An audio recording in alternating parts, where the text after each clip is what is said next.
Atos, capítulo 8.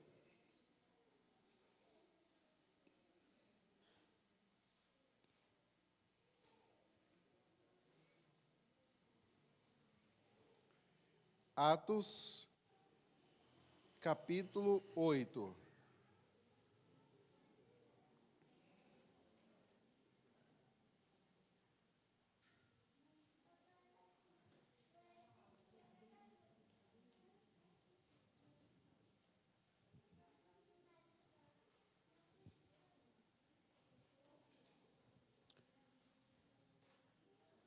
Nós vamos ler do versículo 1, Atos, capítulo 8. Nós vamos ler do versículo de número 1 até o versículo de número 25. O texto diz assim: E Saulo consentia na sua morte. Naquele dia, levantou-se grande perseguição contra a igreja em Jerusalém, e todos, exceto os apóstolos, foram dispersos pela região da Judéia e Samaria. Alguns homens piedosos sepultaram Estevão e fizeram grande pranto sobre ele. Saulo, porém, assolava a igreja, entrando pelas casas e arrastando homens e mulheres, encerrava-os no cárcere. Entre mentes, os que foram dispersos iam por toda parte pregando a palavra. Filipe, descendo à cidade de Samaria, anunciava-lhes a Cristo. As multidões atendiam unânimes às coisas que Filipe dizia, ouvindo-as e vendo os sinais que ele operava. Pois os espíritos imundos de muitos possessos saíam gritando em alta voz, e muitos paralíticos e coxos foram curados. E houve grande alegria naquela cidade. Ora, havia certo homem chamado Simão, que ali praticava a mágica, iludindo o povo de Samaria, insinuando-se ele grande vulto, ao qual todos davam ouvido, do menor ao maior, dizendo: Este homem é o poder de Deus, chamado o grande poder. Aderiam a ele porque havia muitos os iludira com mágicas.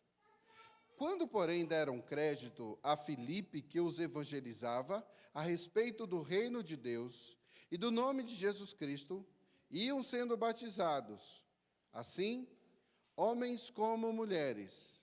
O próprio Simão abraçou a fé, e, tendo sido batizado, acompanhava a Filipe de perto, observando extasiado os sinais e grandes milagres praticados. Ouvindo os apóstolos que estavam em Jerusalém, que Samaria recebera a palavra de Deus, enviaram-lhe Pedro e João, os quais, descendo para lá, oraram por eles para que recebessem o Espírito Santo. Porquanto não havia ainda descido sobre nenhum deles, mas somente havia sido batizados em o nome do Senhor Jesus. Então, lhes impunham as mãos e recebiam estes o Espírito. Vendo, porém, Simão, que pelo fato de imporem os apóstolos as mãos, eram concedido o Espírito Santo, ofereceu-lhes dinheiro, propondo: Concedei-me também a mim este poder, para que aquele sobre quem eu impuser as mãos receba o Espírito Santo. Pedro, porém, lhe respondeu: O teu dinheiro seja contigo para a perdição, pois julgastes adquirir por meio dele o dom de Deus.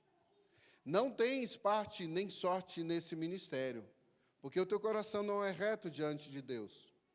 Arrepende-te, pois, da tua maldade, e roga ao Senhor, talvez te seja perdoado o intento do coração. Pois vejo que estás em fel de amargura e laço de iniquidade. Respondendo, porém, Simão lhes pediu: Rogai vós por mim ao Senhor, para que nada do que disseste sobrevenha a mim. Eles, porém, havendo testificado e falado a palavra do Senhor, voltaram para Jerusalém e evangelizavam muitas aldeias dos samaritanos. Pai bendito, no nome de Jesus, que mais uma vez suplicamos que fales conosco. Somos tão complexos, ó Pai, e sabemos, ó Deus, que essa complexidade não é limitação para o teu agir, para o teu poder.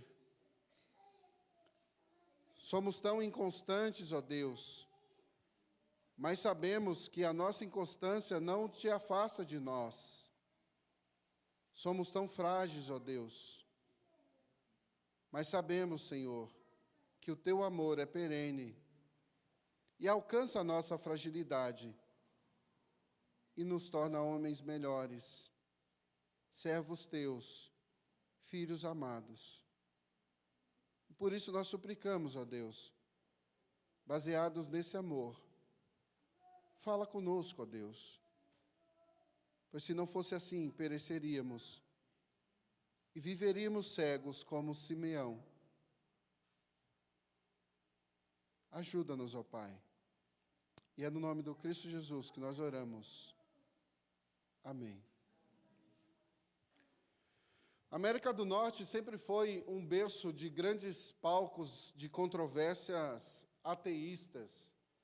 Grandes eventos, grandes estádios lotados, grandes universidades sempre tiveram suas portas abertas para a discussão desses eventos. E uma certa entidade convidou uma das ativistas mais famosas para falar em um dado momento, a senhora Madeleine Murray O'Hair. Ela foi convidada pela Associação Cristã Estudantil para dar uma palestra, para falar em uma das faculdades em Ohio. Os motivos pelos quais ela foi convidada, eu confesso que me fogem à pesquisa. Mas o que é interessante é que a senhora O'Hair iria entrar para a história como aquela que derrubou a leitura bíblica e a oração nas escolas. Tanto que, pouco tempo depois, ela seria alvo de grande controvérsia e grandes reportagens. Muitas pessoas convidavam ela para falar suas opiniões. E, neste evento especificamente, mais de 350 pessoas, entre alunos, professores e moradores do entorno da universidade, foram ouvir a famosa Madeleine O'Hair. E, como não fosse diferente de nenhum outro momento, a senhora O'Hair começou zombando do sagrado, tirando sarro de pastores, de líderes, de voluntários, daqueles que trabalhavam na igreja. Ela disse que a Bíblia não era infalível, que a Bíblia era só mais um livro. Ela sugeriu que a Bíblia deveria ser extirpada das escolas, que escola, conhecimento, ciência, não tem relação nenhuma com Bíblia, com oração, o que é um grande equívoco. Se nós pensarmos que a grande efervescência intelectual iniciou em muitos momentos em berço cristão. Os grandes pensadores, até mesmo o surgimento das grandes universidades, foram obras de cristãos. Universidades como os grandes nomes que nós temos nos Estados Unidos, a famosa Universidade de Paris e muitas outras universidades que completam aí, estão passando aí quase dos 1000 anos de idade, nasceram em berço cristão.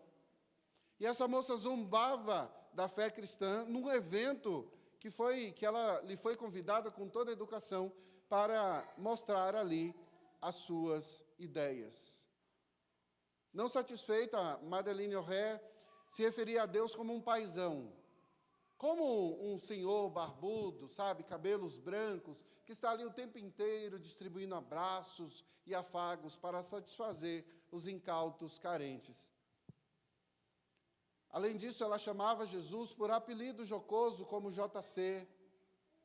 Zombava do Espírito Santo, chamando o Espírito Santo de o fantasma, um ser que aparecia de vez em quando, fantasgoricamente. A reação do público, queridos, foi que eles ficaram atordoados com aquele discurso. E como perguntas foram colocadas para a senhora O'Hare, ela ainda assim atacava o cristianismo e ofendia a fé cristã de forma assim escancarada. Quando a reunião estava ali próximo de terminar, uma pequena voz de uma universitária veio lá dos fundos do auditório, de forma calma, amorosa, e era perceptível a voz daquela jovem cheia de compaixão pela senhora O'Hare. E ela disse: Senhora O'Hare, estou tão feliz que a senhora veio falar com todos nós aqui nessa noite. Ouvimos com atenção o seu discurso sobre nossas crenças. Agradecemos por mostrar a todos nós o que é ser um ateu. Agradecemos o desafio à nossa fé. Devemos ser sempre gratos por sua visita aqui no nosso meio. Por quê? Porque agora e para sempre fomos fortalecidos em nossa fé. Nós realmente sentimos pena da senhora e vamos orar todas as noites e dias por sua conversão. As nossas crenças, a nossa fé cristã. E, novamente, agradecemos por vir. Agora, terei mais fé no meu paizão e em JC. E, mais uma vez, eu digo, obrigado. E Deus abençoe a sua alma. A senhora O'Hare, espantada, não tinha resposta para aquela moça, para aquela simples moça. E, sem resposta, ela se sentou e se calou. E a multidão de pé aplaudia o que foi dito. A oradora da noite foi embora, espantada, porque ela não teve resposta. E os aplausos continuaram. Aplausos ensurdecedores por causa dessa resposta. O encontro terminou com pessoas experimentando uma inacreditável convicção cristã de amor pelo Pai, por Jesus Cristo e pelo Espírito Santo. Queridos, o ateísmo crescerá cada vez mais em nossos dias. Desde os tempos bíblicos, desde o início da caminhada cristã, desde o início do primeiro homem que pecou, da primeira mulher que pecou e se entregou a essa vida de perdição, o ateísmo vem crescendo. E a solução para o ateísmo, para qualquer outro ismo que surge nesses dias, é uma só. Como a gente já tem dito aqui várias vezes, é Jesus Cristo. A solução para todo e qualquer coração atribulado, cansado, que não aguenta mais as coisas que estão, é Jesus Cristo. A sociedade está doente e revela essa doença, os efeitos dessa doença, tem sido o ataque a Deus. A sociedade não suporta ouvir o Evangelho, porque ele soa como espadas cortantes na carne. Ele soa como algo ofensivo.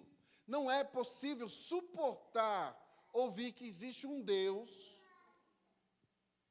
que existe um Jesus que morreu por amor.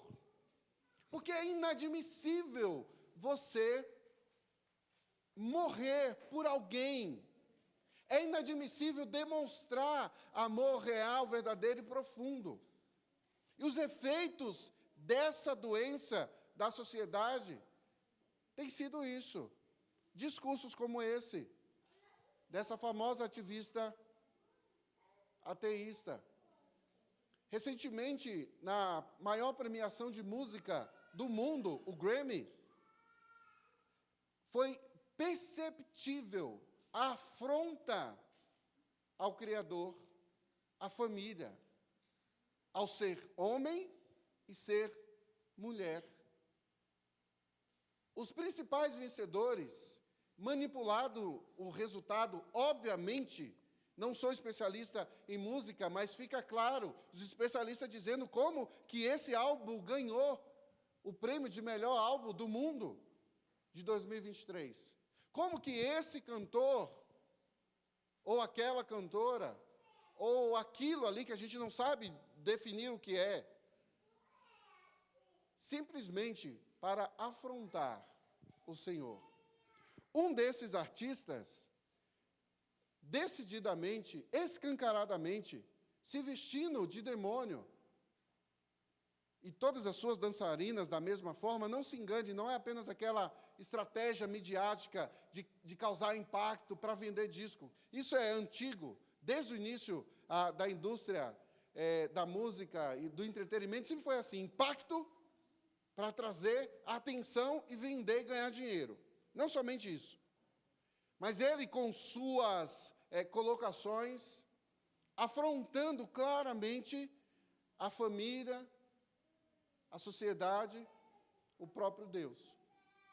E não somente naquele espetáculo, mas todos os seus shows são assim, promovendo a promiscuidade, a prostituição, o desvio de jovens, que muitas vezes, sem a supervisão dos pais, têm se entregado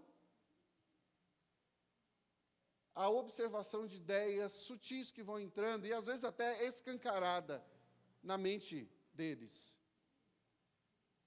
O ateísmo vai crescer. A corrupção está crescendo. A maldade está estabelecida no mais profundo coração da humanidade. A maldade está tão enraizada que há tempos ela tem brotado, tem mostrado os seus frutos de destruição de tudo aquilo que é tradição, de destruição de tudo aquilo que se refere a Deus. E não se engane, esse movimento estranho que tem surgido de artistas se convertendo, sabe? Não se engane com isso. Nós vimos pela manhã, esse é um movimento comum na Escritura, de pessoas que se achegam pelo movimento, por aquilo que é belo, por aquilo que é bonito. Recentemente, um dos maiores influenciadores digitais na área de finanças promoveu um encontro religioso em que ele professava sua fé em Deus, num relacionamento singular entre ele e Deus. Jesus não faz parte da história. O Espírito Santo, como a senhora O'Hare diz, era um espírito, um fantasma que aparecia de vez em quando para dar poder. E interessante como eu me senti feliz ao ver aquilo. E no meu coração surgiu a seguinte ideia: tomara que seja verdade. Eu gosto tanto desse cara. Ele tem umas ideias muito boas. Tomara que seja conversão de verdade. Esse era o meu desejo. E em pouco tempo explode na mídia que ele estava traindo a sua esposa com a sua personal trainer. E escancarou para todo mundo, poucos dias depois de ter professado a fé em Deus, que estava largando a esposa para ficar com a personal trainer. Percebeu? Não há relação entre a relação com Deus e a vida prática deste senhor. E é estranho ainda perceber que há um número muito grande de pessoas em nossas igrejas que se relacionam da mesma forma com Deus. Acham que para chegar até Deus não precisa de Jesus, não precisa de Bíblia, não precisa de mudança, e tem se entregado a uma vida de dissolução. Os corações não estão focados no Evangelho. Os corações não estão enraizados naquilo que de fato muda, transforma e liberta, naquilo que é o poder de Deus para a salvação, o Evangelho, que tem na sua base, na sua coluna, Jesus Cristo. Não há relação profunda com Jesus. Há aquela relação de amizade, um tapinha nas costas. Há aquela ideia de mandar uma mensagem de vez em quando. Quem sabe, e aí, como é que vão as coisas? Está tudo bem, ok, sigamos a nossa vida. nós vamos perceber, queridos, que esses corações estão distantes do seu Senhor. E para exemplificar isso, vamos quantificar para o lado positivo 3 homens, 3 corações. 2 deles que entenderam o chamado do Evangelho, e o que entenderam um relacionamento verdadeiro com o seu Senhor, através de Jesus Cristo, movidos pelo Espírito Santo. 3 homens e 3 corações. 3 pessoas diferentes, cada uma com uma atitude diferente em relação ao Senhor. Cada um desses exemplos nos adverte, nos encoraja a uma caminhada com o Senhor.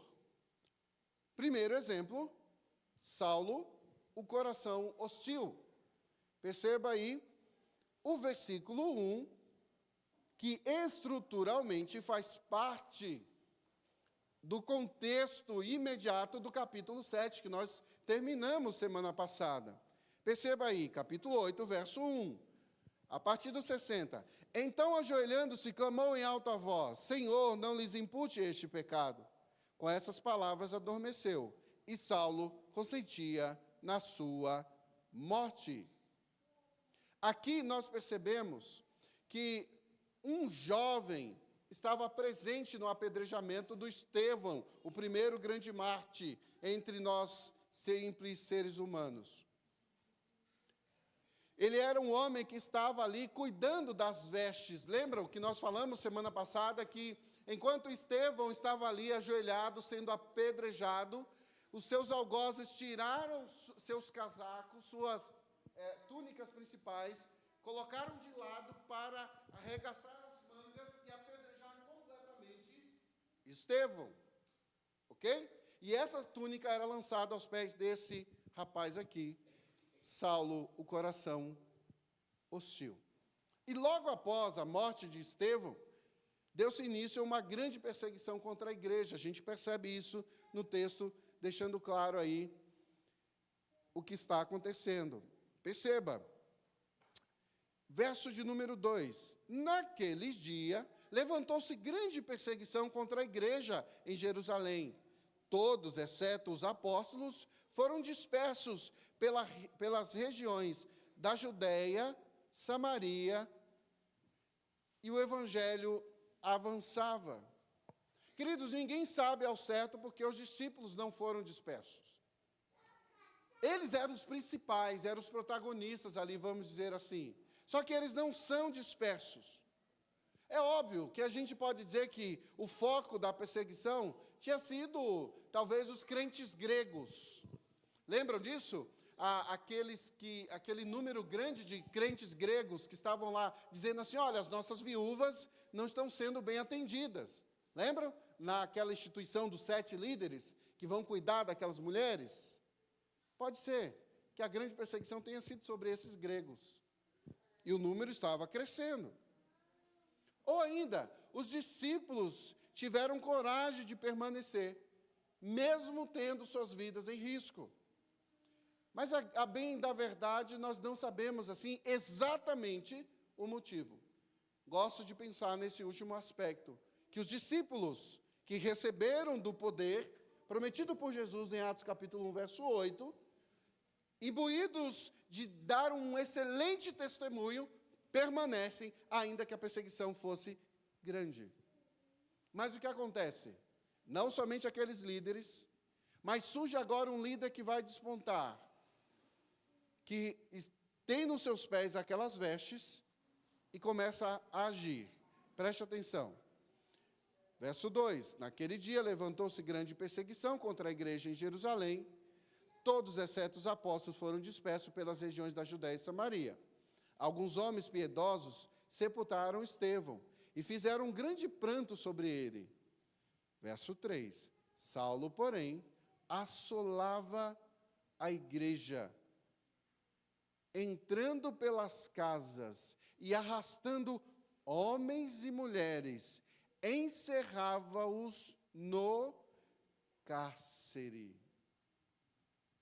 Queridos, Nós precisamos olhar para esse relato aqui e entender que não era algo simples que estava acontecendo aqui.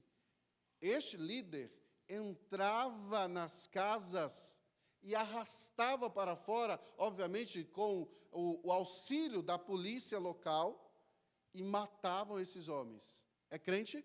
Morte. A sua esposa é crente? Mata todo mundo. Se matou pai, matou mãe, o que vem em seguida? Isso era perseguição de verdade. Não era essa perseguiçãozinha que a gente vê hoje aí, que a gente acha que é perseguição. O que nos leva aí a pensar se de fato nós reagimos positivamente à perseguição. Se de fato entendemos o que é perseguição de verdade. Verso de número 4. Depois da gente observar Saulo, o coração hostil, nós vamos aprender sobre Filipe, um coração fiel. Preste atenção. Entre mentes, os que foram dispersos iam por toda parte pregando a palavra. Filipe, descendo à cidade de Samaria, anunciava-lhes a Cristo. As multidões atendiam unânimes às coisas que Filipe dizia, ouvindo-as e vendo os sinais que ele operava. Pois os espíritos imundos de muitos possessos saíam gritando em alta voz, e muitos paralíticos e coxos foram curados, e houve grande alegria naquela cidade. Aqui tem algumas coisas interessantes para a gente observar. Primeiro que nós estamos falando aqui de Filipe. Lembra? Filipe faz parte daquela lista dos 7. Certo? Então guarde essa informação. E o que está acontecendo aqui exatamente? Nós já sabemos, queridos, que tem problemas entre judeus e samaritanos. Lembram disso? Em vários momentos na Escritura nós vamos encontrar os samaritanos que se consideravam judeus e os judeus que não consideravam os samaritanos como sendo crentes fiéis, porque eles adoravam em outro lugar, porque eles tinham erigido um outro altar, porque havia uma controvérsia entre eles. E os judeus não consideravam eles como pessoas que tinham fé verdadeira, eles tinham se afastado, eram crentes, assim, relegados, crentes que haviam traído a causa, vamos dizer assim. Só que Filipe vem pregando o Evangelho, imbuídos do poder do Espírito Santo, que prepara esses corações daquele povo ali, né, e vai convertendo as pessoas. O Espírito Santo traz poder a Filipe para realizar milagres. E acontece ali um grande rebuliço, renascimento, evangelização, e temos uma grande expansão do Evangelho. E aqui, queridos, já cabe outra reflexão. Eu já tenho falado isso há algum tempo, mas eu gostaria de ressaltar. Evangelização não é um programa da igreja. Não deve ser encarado como um evento. É óbvio que avanços missionários, sair pela rua entregando porção do Evangelho, isso deve ser feito. Convidar pessoas à igreja a conhecer verdadeiramente o Evangelho, não uma vida religiosa superficial, mas conhecer o Evangelho de verdade. Isso deve ser feito, mas isso deve ser algo natural, um estilo de vida. Deve fazer parte da minha e da sua vida. Os nossos relacionamentos na padaria, no açougue, no mercado, onde nós vamos. Eu tenho dificuldade com uma determinada atendente no mercadinho que eu frequento aqui, porque eu acho irresponsável e dispersa na sua tarefa. E semana passada eu fui no mercado, estava com pressa para comprar coisa, já tenho uma predisposição a não gostar daquela moça. E ela demorou no atendimento, sabe? E eu saí de cara amarrada, fechada, assim, peguei aquelas perguntas clássicas, né? CPF? Não. Débito ou crédito? Débito. Obrigado, Senhor. E nessa última semana eu saí incomodado porque eu fui grosso com aquela mulher por simples momentos, por simples opiniões. Eu nem conheço a moça, mas eu não gosto dela. Porque eu acho ela ruim no trabalho dela. E geralmente, mercadinho de vila assim, a gente vai assim, comprar alguma coisa rápida e sai, né? Geralmente a gente está nessa correria. E eu fiquei pensando, Senhor, tem misericórdia de mim. Porque eu não deveria agir assim.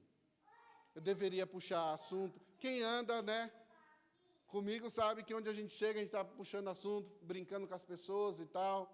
Nem sempre a gente é compreendido nas brincadeiras e tal. Mas a grande questão é, o evangelismo, o apresentar a Cristo precisa ser um estilo de vida. Como é que tem sido assim quando você chega nos lugares? Você está sempre assim?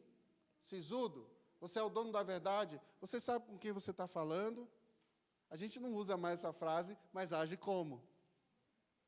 Vou processar esse mercado aqui. Aí processa, o cara perde, aí fecha o mercadinho, onde você vai comprar? Entendeu? E a gente não para refletir, e talvez que a gente deveria, como um certo escritor disse, levar o bom perfume de Cristo. A evangelização precisa ser um estilo de vida. O projeto de Deus é o evangelho em todo lugar, a todas as pessoas, em todo tempo. Efetivamente em todo tempo. E mesmo que haja essa oscilação em nosso coração, ora sisudo, ora brincalhão, ora sério, ora grosso, a gente precisa aprender mais sobre isso. A gente precisa praticar ainda mais sobre isso, ainda que seja momentos em que estejamos rechaçando todo e qualquer relacionamento com o pecado. Porque odiar o pecado deve fazer parte da nossa vida. Mas nós não devemos odiar o pecador, porque nós fazemos parte do mesmo grupo de pecadores. E nós não sabemos, e talvez até passemos vergonha quando, de repente, aquela moça do mercado vem visitar a igreja. Já pensou? Como seria interessante? Já pensou? Se aquela pessoa que você odeia na sua rua, aquele rapaz que tem aquele som potente, que não deixa você dormir, de repente se interessa e senta aí do seu lado. Aquela vizinha que vocês têm um relacionamento profundo de ódio há anos. O seu chefe. Queridos, nós temos aqui um coração fiel, que entendeu a missão. Versículo 4 diz, entre mentes os que foram dispersos iam por toda parte pregando o Evangelho. Toda parte pregando o Evangelho. Existem algumas frases, né, de impacto, frases de efeito, que a gente ouve muitas vezes nesse universo de evangelismo, de missões, né? Por exemplo, quem não é um agente missionário é um campo missionário. A igreja que não evangeliza precisa ser evangelizada.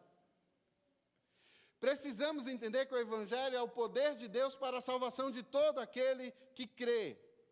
E a igreja é a única agência do reino de Deus responsável por levar essa mensagem até os confins da terra. Nós fomos privilegiados com a boa nova do Evangelho, e a gente trata a boa nova do Evangelho como sacolinha de supermercado. Você enche a mão, até corta assim quando está pesado, você leva, descarrega, pega aquela sacolinha e junta num lugar. Que pobre tem essa mania, né? Todo mundo aqui tem uma sacola com várias sacolas dentro. Aí você vai tirando. A gente faz isso com o Evangelho. Tem a sua serventia, mas assim, a gente só usa de vez em quando. Queridos, frases de impactos como essa podem até mexer com você. Mas se você não se mexer em direção às pessoas, ele ia apresentar o Evangelho, nada disso adianta. Como a Bíblia apresenta para nós, o mundo jaz no maligno. O mundo não vai melhorar. O que está à porta é a perseguição, é a morte, é o diabo, é o inferno, é a condenação eterna para aqueles que não creem. E nos perdemos em sonhos e projetos particulares, que devem ser buscados. Porque a Bíblia diz que uma pessoa inteligente, sabe, ela vai projetar a sua vida, ela vai organizar. Mas a última palavra vai vir do Senhor. Um coração que se entrega ao ódio. Um coração fiel. E aqui, um coração, por último, corrupto. Verso de número 9.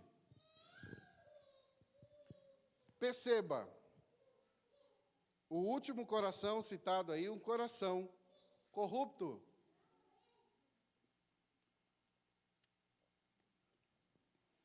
Saulo, o coração hostil. Filipe, um coração fiel. E Simão, um coração corrupto. Ora, havia certo homem chamado Simão, que ali praticava mágica, iludindo o povo de Samaria, insinuando ser ele grande vulto, a qual todos davam ouvidos, do menor ao maior, dizendo: este homem é o poder de Deus, chamado o grande poder. Aderiram a ele, porque havia muitos os iludira com mágicas. Quando, porém, deram crédito a Filipe, que os evangelizava, a respeito do reino de Deus e do nome de Jesus Cristo, iam sendo batizados, assim homens como mulheres. O próprio Simão abraçou a fé, e tendo sido batizado, acompanhava Filipe de perto, observando, extasiado, os sinais e grandes milagres. Queridos, talvez Simão seja um dos maiores reflexos da nossa atualidade. Simão era conhecido como o mágico, ou como algumas outras versões que você vai encontrar aí, me fugiu agora.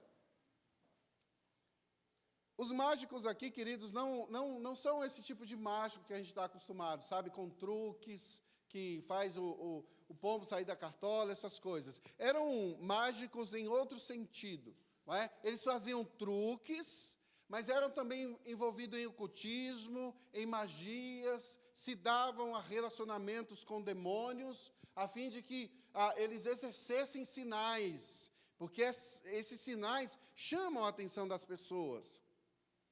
Nenhuma relação com os nossos dias, não é? Não fica uma pulguinha atrás da orelha quando você vê um desses marginais do Evangelho. Marginal é aquele que fica à margem, tá bom, gente? Esses marginais do Evangelho que ficam entretendo uma plateia ávida por sinais, com ventos que não sei de onde, com curas que nunca existiram, com caroços que nunca existiram, com invenções e mais invenções.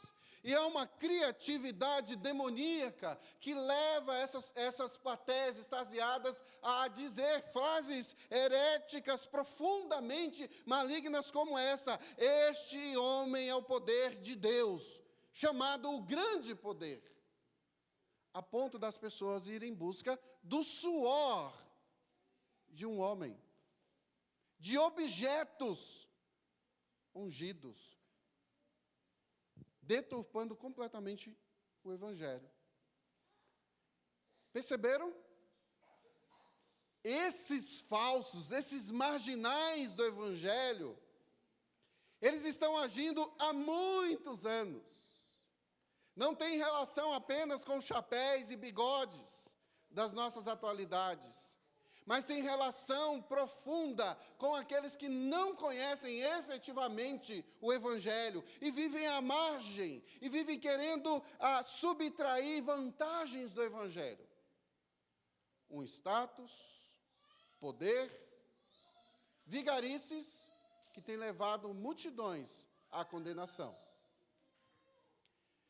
Queridos, todos esses homens ganhavam a vida exibindo um pseudo-poder. Simão era popular, era um showman. Era o cara que provavelmente cantava, dançava, atuava, era o cara que fazia assim, o espetáculo completo. E ainda de quebra fazia milagres, sinais.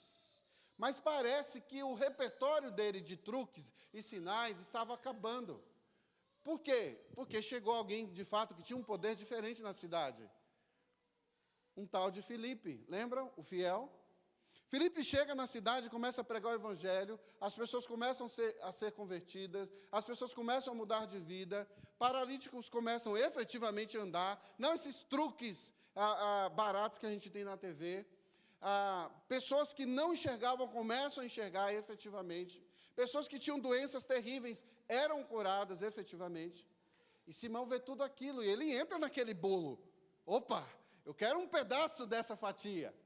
Aliás, eu quero a fatia desse bolo. Eu quero participar desse negócio. E o texto vai dizer que Simão foi até batizado. Olha que coisa interessante. Simão foi batizado. Simão, que tinha um grande número de seguidores. O texto diz que do mais velho ao mais novo, tinha seguidores de Simão. E as pessoas achavam que seu poder vinha de Deus. Percebeu como isso é perigoso e como é difícil de lidar com isso nos nossos dias? Basta ligar a TV de madrugada, que você vai ver um show de horrores nesse sentido. Em alguns casos, nem precisa ser de madrugada, não é? Então, nós vamos perceber que a Bíblia nos adverte sobre esses falsos profetas e milagres falsificados há muito tempo. Devemos constantemente examinar o que a pessoa está falando. Para isso, você precisa conhecer o assunto. Para conhecer o assunto, você precisa conhecer o livro. Para conhecer o livro, você precisa estudar, se apropriar dele. Não viver assim, à margem da Escritura, mas conhecer efetivamente. Quando alguém começar a falar alguma coisa diferente, aquilo soa estranho no seu ouvido. Aquilo não parece correto. Aí você corre lá e folheia a sua Bíblia. Isso não está batendo. Aí você vai estudar e você olha e percebe que, olha, eu não sei não. Aí procura ajuda de alguém mais experiente. De fato, isso aqui é um equívoco. Devemos examinar, sobretudo, o que as pessoas estão falando sobre Jesus. É interessante como a gente identifica uma seita de longe, quando nós perguntamos, ou lemos, ou pesquisamos sobre aquele grupo que está se reunindo, o que ela crê sobre Jesus. É uma dica muito simples. Se Jesus não é a pessoa mais importante da sua fé, se Jesus não é a base, a coluna, o telhado da sua fé, tem alguma coisa errada. Se Jesus é relegado a um grande líder, a um grande mestre, a um grande professor, o maior líder de todos os tempos, o maior investidor de todos os tempos, não é? O maior professor de todos os tempos. Se Jesus é relegado a isso, a uma segunda categoria, temos uma seita herética. Filipe veio à cidade e o povo ouviu a mensagem de salvação. Estavam efetivamente sendo transformados. E é interessante que aqui há uma relação direta, o texto vai mostrando que as pessoas eram curadas e demônios sendo expulsados. Perceba que o mal como um todo vai se afastando, e o evangelho vai avançando. Onde o evangelho chega a certeza, chega amor, chega fé, chega esperança, e o coração da pessoa fica firme, e ela vai avançando. As dores podem até aumentar, mas ela fica firme no evangelho, em Jesus Cristo. E nós vamos perceber isso através da Escritura. O povo viu Deus através da pregação de Filipe. Filipe trabalhando ali dia após dia, apresentando o evangelho.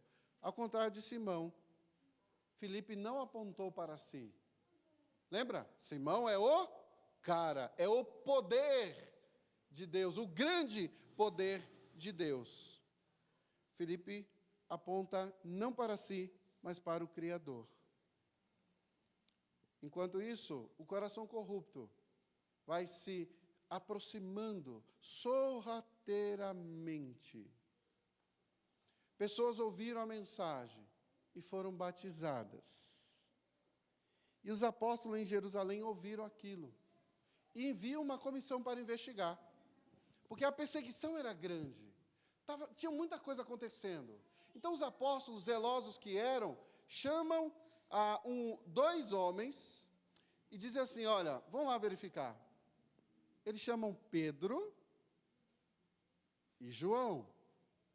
E Pedro e João descem para Samaria, porque a promessa era que eles iriam anunciar o Evangelho na Judéia, Samaria e até os confins da terra. E eles estão vendo isso acontecer agora. Os apóstolos enviam esses dois. Porque os samaritanos eram uma barreira terrível para a ser superada. Porque havia todo esse preconceito. A ideia de que os samaritanos estavam assim, podendo ser iguais, beneficiários da graça, do poder do Evangelho, soava um tanto estranho para eles. Eles não haviam entendido ainda, então eles vão lá investigar. É isso mesmo? Alguém deve ter falado, lembra? Jesus e nós e a mulher samaritana, lembram disso? E eles com certeza lembraram desse episódio, a fé já estava ali semeada naquela região pelo próprio mestre, agora vem Filipe, aquilo soa familiar no ouvido e as pessoas se convertem. Pedro e João foram lá, e parecia haver evidência verdadeira de fé. E eles oraram para que eles recebessem o Espírito Santo. Porquanto ainda não haviam descido sobre nenhum deles, mas somente haviam sido batizados em o nome do Senhor Jesus. Segundo o verso de número 16. E aqui reside uma controvérsia para a gente refletir. Primeiro, como Pedro e João discerniram que esses crentes não tinham recebido o Espírito Santo? Como que eles sabiam? Ao chegar na cidade, o que eles viram? Algumas igrejas sendo erguidas, um povo cantando louvor, um grupo de crente muito grande no shopping fazendo um louvorzão. Será que foi isso que ele viu? Como que eles podem quantificar a ação do Espírito Santo? E agora uma resposta profundamente teológica para você refletir. Eu não sei. Porque os grandes estudiosos desse texto apontam nessa direção, a gente não sabe efetivamente. Mas o que nós podemos aprender desse texto é que com certeza foi algo sobrenatural, que com certeza houve a intervenção divina para que eles chegassem a essa conclusão. Segundo, como eles sabiam quando tinham recebido o Espírito Santo? Como é que eles sabiam disso? A resposta mais razoável, e que todos nós, você até torça o nariz para isso talvez, é que aqui eles estavam falando em línguas, como fizeram no dia de Pentecostes. Pode ser? Pode. Mas, mais uma vez, queridos, a gente não sabe com certeza como eles quantificaram isso e disseram, eles ainda não têm o Espírito Santo, vamos orar para que eles tenham. Terceiro, é assim que sempre deve funcionar? Somente aqueles que demonstram dons espetaculares, como falar em línguas e outras coisas mais, que têm o Espírito Santo, como muitos ensinam de forma equivocada por aí? Obviamente que não. Receber a Cristo e o Espírito Santo são duas experiências diferentes. Queridos, eu não acho que essa seja uma experiência normativa. Aqui nós não temos um grupo, um texto dizendo assim, olha, recebeu a Cristo, você vai fazer isso, aquilo e aquilo outro com o Espírito Santo. O Espírito Santo vai te capacitar de alguma forma que as pessoas vão ver você fazendo sinais e milagres. A gente não encontra esse ensino na Escritura. Mas vamos ver dois textos que nos ajudam nessa reflexão. Efésios capítulo 1, verso 13. Abra lá, Efésios 1, 13.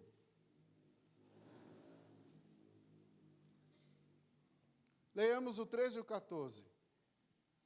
O texto diz assim: em quem também vós, depois que ouviste a palavra da verdade, o evangelho da vossa salvação, tendo nele também crido, foste selado com o Espírito Santo da promessa.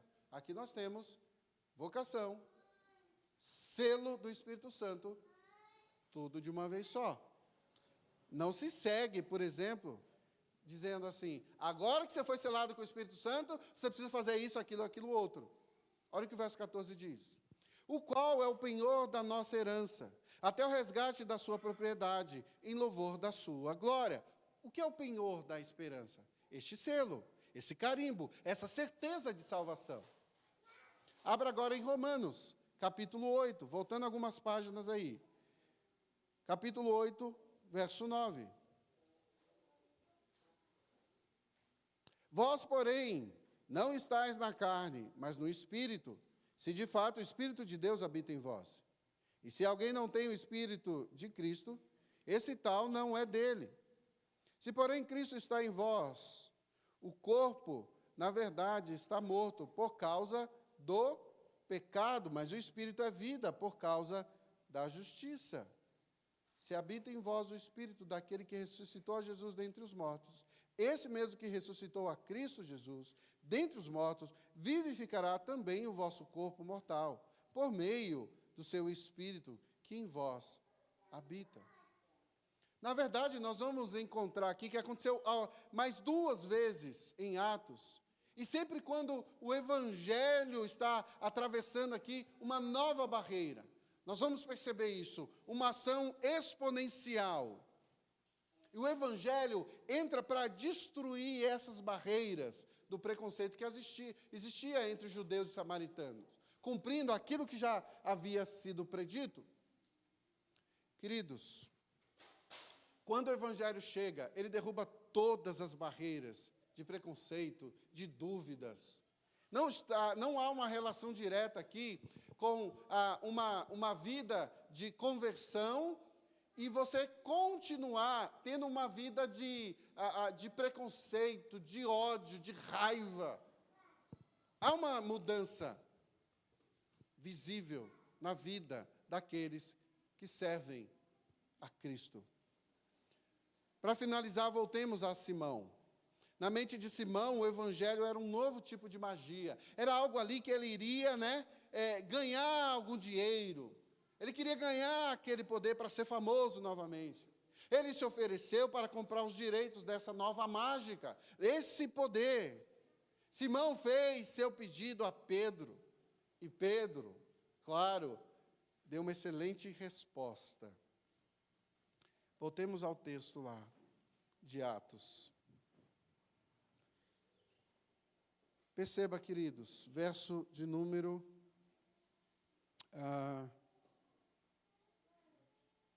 20. Pedro, porém, lhe respondeu: o teu dinheiro seja contigo para a perdição, pois julgastes adquirir por meio dele o dom de Deus. Olha como é duro o discurso de Pedro. Não tens parte nem sorte nesse ministério, porque o teu coração não é reto diante de Deus. Arrepende-te, pois, da tua maldade e roga ao Senhor, talvez te seja perdoado o intento do coração. Pois vejo que estás em fel de amargura e em laço de iniquidade. O que nós deveríamos ter aqui, de um coração arrependido, era joelhos, pranto, choro, contrição. Porque Pedro condena profundamente a Simão e chama isso de maldade. A ideia que se pode comprar o poder de Deus é absurdo, mas é uma das ideias mais antigas que existe. Comprar a salvação, comprar o milagre, comprar o poder, comprar uma relação profunda com Deus, porque pessoas agem assim, até mesmo crentes sérios acham que porque eles não dizimaram, Deus de alguma forma não olha para eles e Deus assim vai fazer com que ele não vá para o céu, porque ele não entregou o dinheiro, como se o dinheiro fosse o que Deus quer. Nós precisamos entender, queridos, que a relação com o Senhor não tem nada a ver com simonia, que é o termo utilizado para aquele que tenta comprar os benefícios da fé com dinheiro. Surge daqui, de Simão, simonia. Queridos, precisamos olhar para a Escritura com outros olhares. Precisamos entender que há uma grande diferença na busca por dons espirituais, mas não para a promoção de si mesmo, na busca por dons não para alcançar status diante das pessoas, na busca por dons para autopromoção, mas sim na busca por dons da efetiva ação do Espírito Santo, para que haja transformação real, profunda, verdadeira, e que o nome do Senhor seja glorificado. Um coração hostil, um coração fiel e um coração corrupto. Concluindo, queridos irmãos, uma profissão de fé não é a mesma coisa que ter fé. Falar que crê é muito diferente do que efetivamente crer. Simão foi mesmo salvo, porque o texto diz que ele creu e foi batizado. Mas, em seguida, o texto demonstra, as atitudes dele demonstram. Mas será que Simão creu ou não creu? Será que Simão teve uma atitude verdadeira de crente, daquele que creu efetivamente no Evangelho? O fato dele ter sido batizado e falado que cria, traz a certeza da salvação para ele? É obviamente que não. Queridos, mas tenha cuidado com a sua resposta. Porque a Bíblia dizia que Simão acreditava. Mas a Bíblia também diz que até os demônios creem. Lembra quando Jesus ia chegando em determinados lugares? Que temos nós contigo, ó Filho do Altíssimo, vieste nos atormentar antes do tempo? Os demônios reconheciam quem era Jesus. Filipe estava errado em batizar Simão? Obviamente que não. Nós não temos esse termômetro de santidade, termômetro de salvação. Vamos batizar isso, porque esse crê de verdade. E como tem gente que gosta de fazer isso?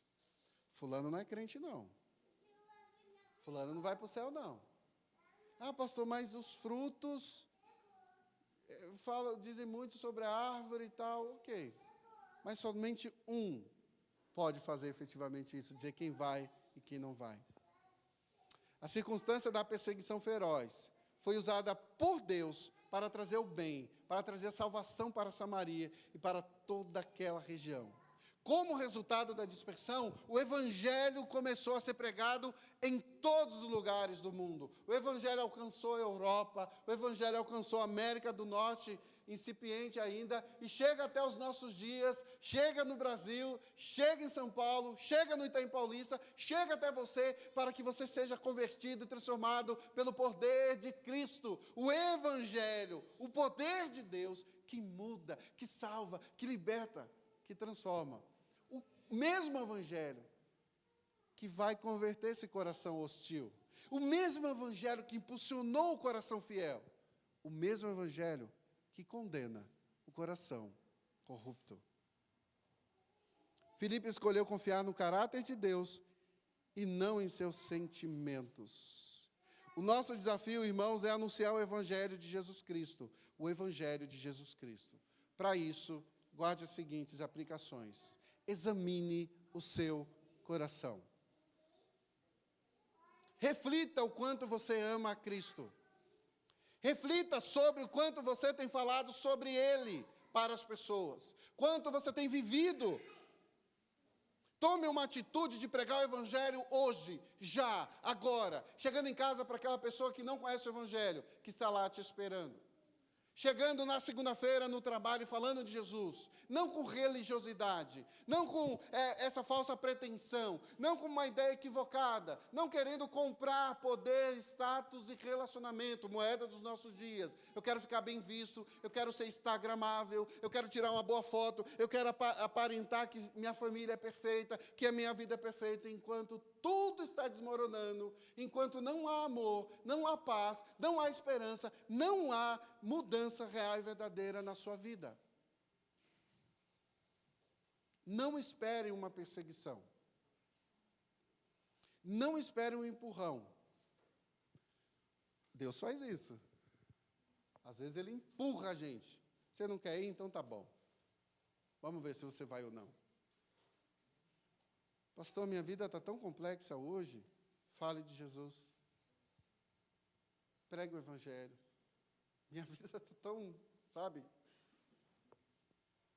Sirva efetivamente. Fale de Jesus. Não fale o nome da igreja. Não se preocupe com isso. Não fale o nome daquela pessoa que você gosta na igreja. Fale de Jesus. Fale quem Ele é. Fale o que Ele fez. Fale o quanto Ele mudou a sua vida. O quanto você ainda precisa ser mudado. Fale de Jesus, fale de Jesus, fale de Jesus, fale de Jesus, fale de Jesus o tempo inteiro. E você vai ver as coisas mudando ao seu redor. Você vai ver um horizonte sendo expandido para além daquilo que você imaginava. E você entender que tudo que acontece ao seu redor aqui não se compara com o que te espera na glória eterna. Curve sua cabeça e vamos orar mais uma vez. Ah, Senhor, é tão difícil lidar com o nosso coração. E por vezes, temos tido um coração hostil, um coração fiel, um coração corrupto. E oscilamos, ó Deus, nesse caminho. Por isso nós suplicamos, tem misericórdia de nós e nos capacite cada vez mais. Que o Teu Santo Espírito seja aquele propulsor da nossa vida de falar de Jesus, daquele que de fato muda as pessoas, daquele que de fato transforma vidas, daquele que de fato pode trazer esperança a um coração amargurado, sofrido, triste e sem perspectiva de vida.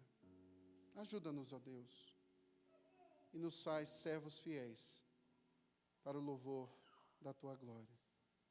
E é em nome de Jesus que nós oramos. Amém.